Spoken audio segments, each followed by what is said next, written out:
tanto, os bebês aprendem tanto nos primeiro ano de vida. Esse aqui sou eu há 10 anos com o bebê Jacob, foi publicado no jornal norueguês nacional e dizia que os bebês de 1 ano são subestimados. Eu dizia isso há 10 anos e eu continuo dizendo que nós temos uma tendência no Ocidente a subestimar nossos bebês, porque presumimos que nasceram com um cérebro imaturo e que precisa de tempo para maturar, amadurecer e ficar pronto para aprender. E nós temos essa teoria de que bebês recém-nascidos têm, na verdade, um cérebro pronto para aprender desde o primeiro dia. No laboratório, temos vários projetos mostrando que recém-nascidos são muito mais espertos do que pensamos e que podem aprender desde o primeiro dia. E o feto no útero também é capaz de aprender e lembrar sons e odores de dentro da barriga.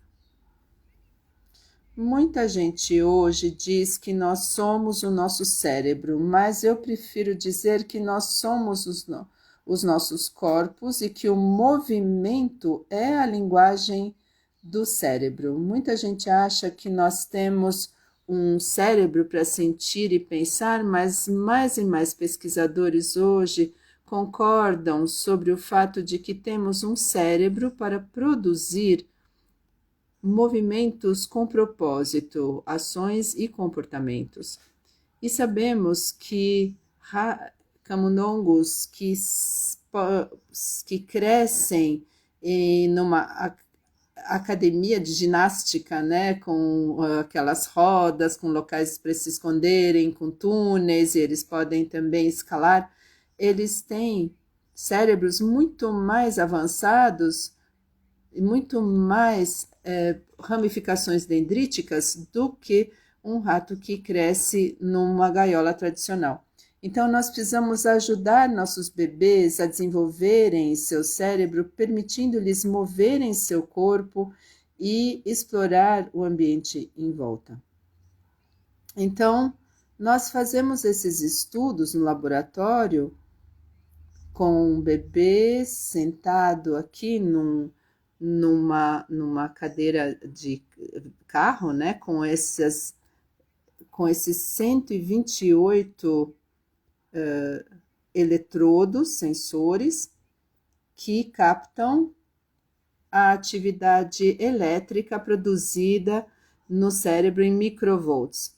Então, não é que estão mandando nada para dentro do cérebro, como o raio-x faz, mas eles captam diminutas voltagens. E em frente ao bebê, nós temos uma grande tela, onde produzimos vários estímulos em movimento e procuramos mapear o cérebro do bebê com esse EEG de alta densidade e à direita um outro sistema que se chama FNIRS, é a espectroscopia próxima ao infravermelho funcional, que funciona de um pouco diferente e também estamos usando em nossos experimentos. E há 20 anos já fazemos esse tipo de pesquisa em bebês e descobrimos que engatinhar dá um boost ao cérebro infantil, o que não é de surpreender tanto, porque se você só é capaz, como bebê, a ficar deitado nas suas costas, olhando para o teto, você não precisa de redes neurais avançadas que informam sobre direção, distância e tempo até colisão, por exemplo.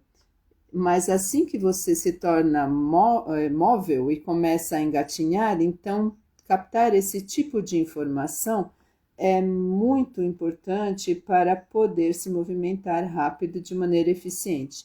O engatinhar, então, dá esse boost no cérebro e por isso é importante permitir aos nossos bebês engatinharem o mais rápido possível.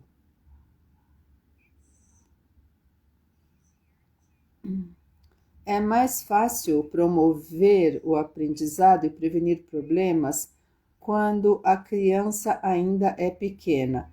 Durante o primeiro ano de vida, o cérebro dobra em tamanho e em peso. Então, durante o primeiro ano, e as células nervosas no cérebro aumentam em número, se tornam mais especializadas e fazem mais conexões entre si. E aí falamos de 1.000 novas conexões por segundo durante os primeiros 2 anos de vida.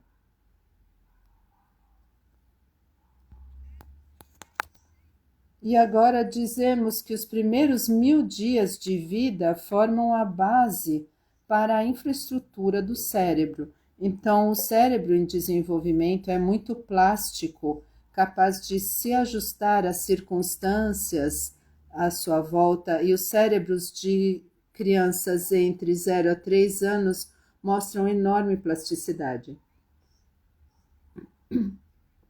O cérebro humano permanece com essa plasticidade durante toda a sua vida, mas entre 0 e 3 anos é quando há mais plasticidade. Então dá para imaginar o cérebro de uma criança consistindo de redes que parecem então caminhos um pouco fracos na floresta, e através das experiências do mundo externo e receber várias experiências, vai transformar esses caminhos na floresta em rodovias que transportam eficientemente conhecimento e experiências. Mas não é só uma questão de fazer o máximo possível de redes neurais durante os primeiros anos, porque como um sistema rodoviário, você precisa manter essas redes neurais, porque é o princípio de use ou perca. Então, as redes que não são usadas irão desaparecer em prol daquelas redes que são usadas. Então, aqui chegamos à grande questão. Por que nós lembramos melhor as coisas quando as anotamos à mão? Essa pesquisa é um pouco assim, colateral à nossa pesquisa em bebês, mas baseada nos mesmos princípios sobre a plasticidade, o funcionamento do cérebro e como você precisa usar, senão você perde as capacidades. E essa pesquisa de escritura à mão foi baseada num estudo de 10 anos atrás por Müller e Oppenheimer, e eles escreveram um artigo. E na pesquisa, eles perceberam que a caneta é mais potente do que o teclado. Eles tinham um grupo grande de alunos de faculdade, dividiram esse grupo em 2. Metade do grupo ia anotar a mão com uma caneta, ou que ele assistia lá no TED Talk, e a outra metade anotaria no computador. E depois de assistirem vários TED Talks, então foi-lhes dado um teste e resultou que quando se tratou de conhecimento factual, os 2 grupos, independente de em qual forma eles anotaram, eles tiveram igual desempenho. Porém, resultou que o grupo que anotou à mão teve melhor performance em perguntas conceituais. E isso não foi feito medindo o cérebro de nenhuma maneira. Foi só uma questão de comportamento e desempenho. Então, nós quisemos ver como o cérebro funciona enquanto se escrevia à mão versus escrever no teclado. E desde 2017 Produzimos 3 estudos diferentes e nós estamos colaborando com vários grupos pelo mundo interessados na nossa pesquisa e que nos subsidiam de alguma forma. Então, quando na sala de aula escrever à mão, desenhar ou escrever no teclado, o que é o melhor para o aprendizado? Essa é a grande pergunta. E como resultado do aumento da digitalização na sociedade atual, essa pergunta é muito oportuna. Precisamos descobrir como o cérebro funciona durante essas 2 maneiras de tomar nota, e é o que temos feito nos últimos 8 anos. Enquanto os alunos estão com esses eletrodos na cabeça e nós conseguimos medir os seus cérebros, como funcionam, foi pedido aos alunos escreverem um trabalho com uma caneta digital num iPad ou numa tela de toque. Foi-lhes pedido descrever a palavra escrevendo à mão, ou foi-lhes pedido para desenhar a palavra, como no jogo Pictionary. 3 anos depois, incluímos um grupo de crianças e foi-lhes pedido desenhar palavras ou escrever em letra cursiva. No estudo de 2020, foi por primeira vez que estudamos escrita à mão. Nós presumimos antes que os mecanismos subjacentes a desenhar e escrever à mão eram os mesmos, e em 2020 confirmamos que realmente é o caso.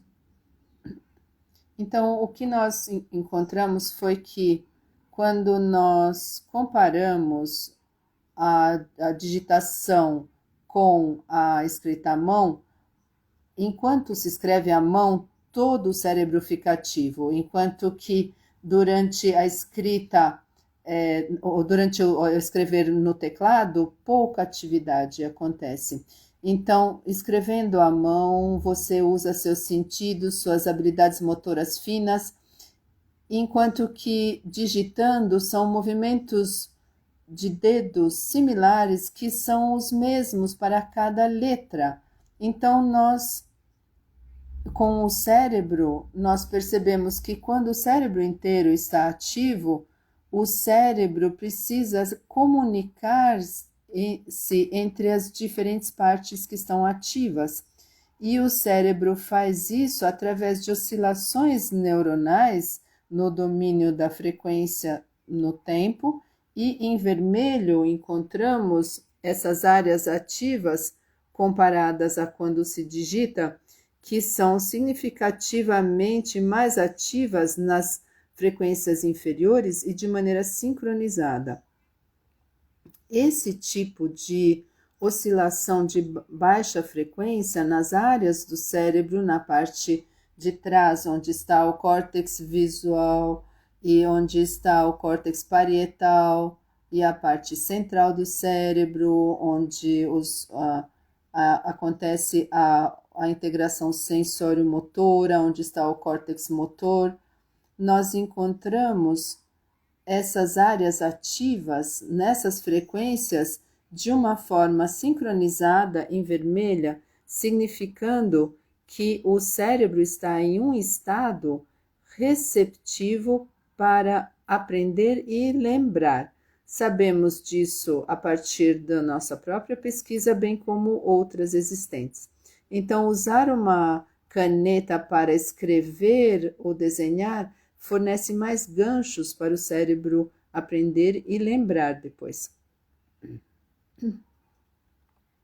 Em 2024, em janeiro desse ano, publicamos o nosso 3º artigo sobre conectividade do cérebro, em que estudamos as redes funcionais no cérebro. E aqui vocês podem ver essas redes, e aí podemos estudar as medidas da rede em termos de hubs, nós, né? O hub como um grande aeroporto onde há muita comunicação e atividade ocorrendo. Os nós são um aeroporto regional menor, e as quinas, né? Que seria a força delas, diz quão fortes são as redes. Aqui encontramos que durante a escrita à mão existe uma atividade neural funcional que parece uma festa no cérebro, com todas essas conexões, mas só para a escrita à mão. A mesma análise com a digitação não apresenta essas redes funcionais. Esse trabalho mais recente recebeu muita atenção da mídia, foi publicado no Economist, na National Geographic, na Scientific American e no PubMed, que é uma conta Insta com 35 milhões de seguidores, e em poucos dias recebemos quase 400 mil likes. Então, por que escrever à mão deixa as crianças mais inteligentes? Bem, porque quando escrevemos à mão, é preciso usar as habilidades motoras finas para produzir letras no papel.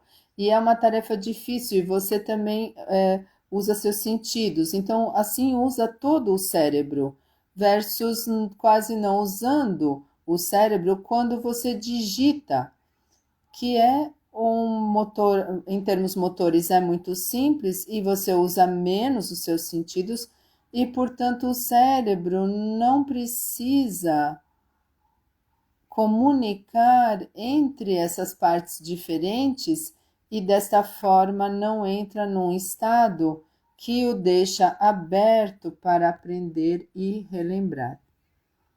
Aqui eu vou mostrar um curto vídeo. Então, hoje, muitos alunos trocam a papel e caneta pelo teclado. Agora, será que digitar é tão eficaz quanto escrever? Pode consumir mais tempo, mas novo estudo mostra que escrever à mão beneficia versus o computador. Então, usamos tecnologia EEG para ver a atividade cerebral dos alunos. E aqui temos as regiões associadas com o aprendizado mais ativas, vis-à-vis digitando essa descrição. E então, desenhar ou escrever à mão promove uma mais profunda codificação da informação e também melhora a memória para a nova informação, porque é uma experiência sensório-motora que realmente ativa mais o cérebro. Então, isso promove muito mais o aprendizado do que digitar. Então, isso me traz para essa tendência na Europa toda, no momento em que se tem as escolas completamente digitais, aparecendo como cogumelos que estão deixando de ter a escrita à mão. Então, milhares de crianças de 6 anos recebem um iPad ou uma tela de toque no seu primeiro dia de escola e precisam aprender, ler, escrever e contar nesse tablet.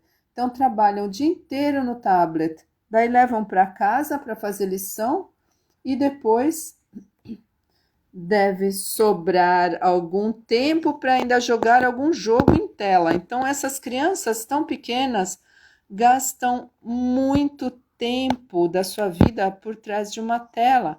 E como resultado, elas não recebem nenhuma elas não recebem nenhuma instrução sobre como escrever à mão, basicamente. E eu penso que isso é uma pena, realmente. Primeiro, porque escrever à mão é um tão bom estímulo para o cérebro, e também porque eu sinto profundamente que a capacidade de escrever à mão e desenhar são realmente parte da nossa herança cultural. E eu sinto que no futuro a próxima geração de crianças deve ser capaz de escrever uma lista de mercado à mão, um poema ou até uma carta de amor. E se a gente não ensina as crianças a escreverem à mão, nós não as estimulamos como deveriam ser, né, em termos do cérebro, e tampouco serão capazes de fazerem isso. Então, nós perdemos uma grande parte do que significa ser humano. Então, baseado em nossa pesquisa, nesse estudo de 2020, testamos crianças de 12 anos e nós demandamos diretrizes nacionais para assegurar que as crianças recebam um mínimo de ensino de escrita à mão. E a discussão tem sido de que é tão difícil para as crianças produzirem uma carta à mão, começar numa tela vai facilitar a se expressarem de forma escrita. Só que eu acho que dessa forma a gente joga fora o bebê junto com a água do banho, já que o estímulo ao cérebro é tão bom, nós devemos continuar a ensinar as crianças a escreverem à mão. E, de fato, com base nesse artigo de 2020, 20 estados nos Estados Unidos reintroduziram o ensino da escrita à mão em seu currículo de escola primária. Em 2020 também foi publicado um livro em norueguês que se chama As Cobaias Digitais, que é um escritor que é pai de 3 crianças e ele também é um arquiteto, e ele se pergunta se hoje as crianças precisam realmente de mais competência digital, ou é o caso de que eles já têm necessidades de outras capacidades complementares, como se especializarem e se concentrarem por mais longos períodos de tempo. E eu super concordo. Ele diz que nós estamos fazendo um experimento com a próxima geração e não sabemos realmente quais as consequências de parar de ensinar as nossas crianças a escrever à mão. Na Escandinávia, atualmente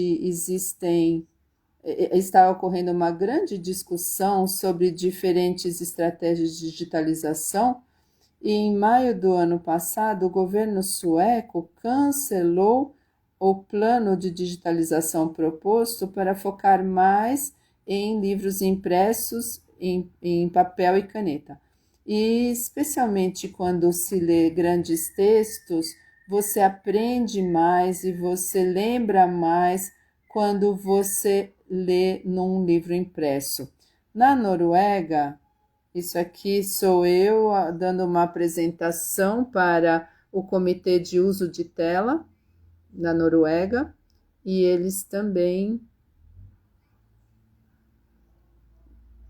têm uma proposta para a estratégia de digitalização em novembro desse ano, mas é improvável que eles avancem tanto quanto avançaram na Suécia. Então, nós precisamos realmente de pesquisa baseada em evidências tanto dos efeitos positivos quanto negativos das tecnologias digitais para aprendizado, concentração e criatividade.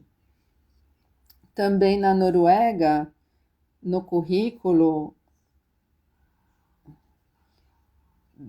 há essa digitalização nos jardins de infância e dizem que a prática digital do jardim de infância é para apoiar ao brincar, a criatividade e o aprendizado. Mas há dois estudos, um de 2022, que mostra que o brincar no jardim de infância se torna muito menos criativo quando as crianças usam tela. E um grande estudo japonês do ano passado, testado em 7 mil cuidados de bebê e criança, mostrando que as crianças que usam tela reduzem a comunicação e habilidades motoras. Então, aos 2 anos, esses estudos precoces mostram resultados de introduzir a tela de toque e tecnologia digital no jardim de infância. Então, baseado nesses estudos e na minha própria pesquisa, eu me preocupo muito quando eu vejo esse tipo de imagem de bebês pequenos absortos por trás de uma tela. Tenho certeza que há bons apps de aprendizado, até para bebês que ensinam crianças sobre cores, números e assim por diante. Eu não estou preocupada com o que eles fazem quando sentados por trás da tela, mas preocupada com tudo o que perdem. Crianças pequenas, abaixo de 3 anos, não deveriam estar sentadas quietinhas por trás de uma tela. Eles deveriam estar fora, usando seus corpos e todos os seus sentidos para tocar, ver, sentir e cheirar o mundo externo em todas as situações, dentro e fora, porque eles têm tanto para aprender e eles precisam usar seus corpos e todos os seus sentidos para aprenderem sobre o mundo. E nesse sentido, a OMS concorda comigo porque dizem que bebês abaixo de 1 ano não deveriam ter nenhum tempo de tela, isso inclui TV, celular, iPad e assim por diante, e também devem ser fisicamente ativos na forma de tempo de barriga, então espalhados, né, por 30 minutos ao longo do dia. E quando os bebês abaixo de 2 anos estão sentados, não deveriam ficar parados restritos, né? Por mais de 1 hora. Então, sentados num carrinho, num assento de carro. E quando você está sentado, tente sentá-lo no chão e deixar a criança se mover livremente no chão. E engaje-se em leitura para o bebê e contar histórias para ele. E meu último slide é esse. Não tem app para substituir o seu colo. Leia para sua criança. A leitura é uma atividade muito maravilhosa, mesmo com bebês pequenos que são inteligentes o suficiente para entender o que você diz. E uma pesquisa na Noruega do ano passado mostra que 1 entre cada 3 pais não leem ou leem muito poucos livros para os seus filhos. E, em um certo sentido, isso significa que 2 de 3 pais leem regularmente, mas 1 em cada 3 não. E eu penso que é uma pena, porque a leitura é uma atividade tão boa e importante para o desenvolvimento de linguagem da criança e também para desenvolver o interesse da criança pela leitura. Isso vai depender de quanto foi lido para ela. Então, é aqui que eu termino.